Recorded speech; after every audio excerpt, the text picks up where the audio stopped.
Bismillahirrahmanirrahim. Assalamualaikum warahmatullahi wabarakatuh.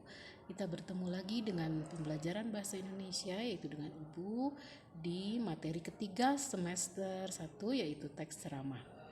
Nah, kompetensi dasar yang harus kalian laksanakan yaitu 3.3, mengidentifikasi informasi mengenai struktur, kaidah, kebahasaan dari teks ceramah. Kemudian yang 4.3, mengabstraksi sebuah tema atau informasi untuk ditulis sebagai teks ceramah. 3.4, menelaah informasi berupa permasalahan aktual yang disajikan dalam teks ceramah.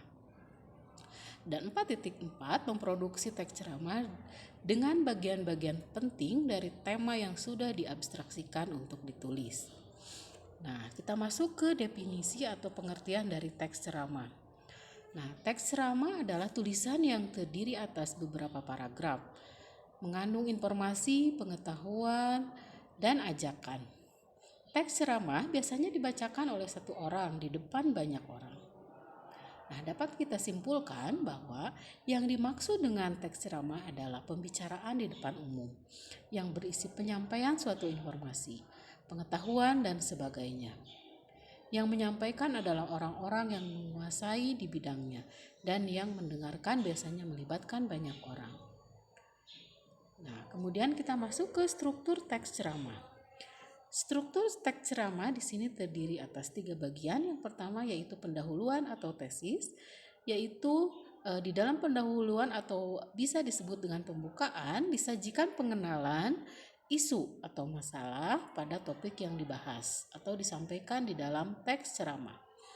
Kemudian isi atau argumen, yaitu di dalamnya berisi penutup yang biasanya terdapat penjelasan topik kembali secara ringkas.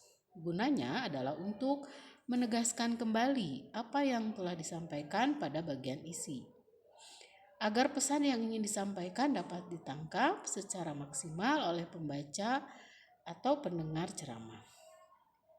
Nah, itu adalah struktur teks ceramah. Kemudian yang ketiga yaitu kaidah kebahasaan teks ceramah. Kaidah kebahasaan yang digunakan dalam teks ceramah itu yang pertama adalah menggunakan kata ganti orang pertama, baik itu tunggal maupun jamak, sebagai sapaan.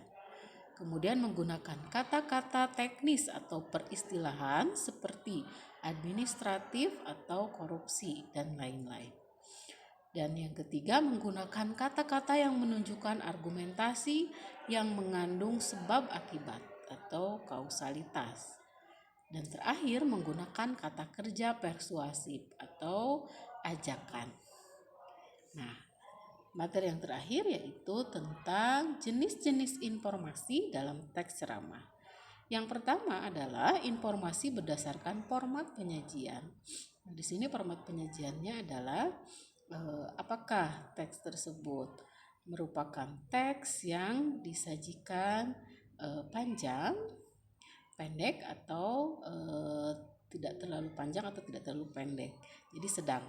Kemudian yang kedua, informasi berdasarkan lokasi peristiwa, di mana lokasi peristiwa itu bisa berdasarkan kepada sifatnya yang resmi atau formal dan non formal. Kemudian yang ketiga, informasi berdasarkan bidang kehidupan. Ini didasarkan kepada tema apa yang akan disampaikan di dalam teks ceramah tersebut.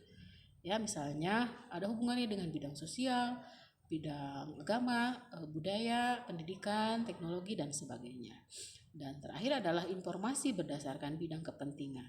Kepentingannya untuk apa nih ditujukan?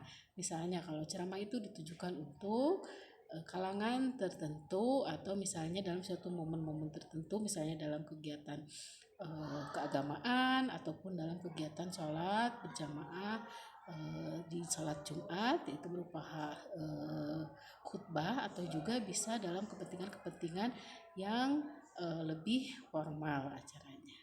Demikian yang dapat Ibu sampaikan di materi ketiga Bahasa Indonesia di semester 1 kelas 11 ini, yaitu mengenai teks ceramah. Demikian yang dapat Ibu sampaikan. Terima kasih atas perhatiannya. Assalamualaikum warahmatullahi wabarakatuh.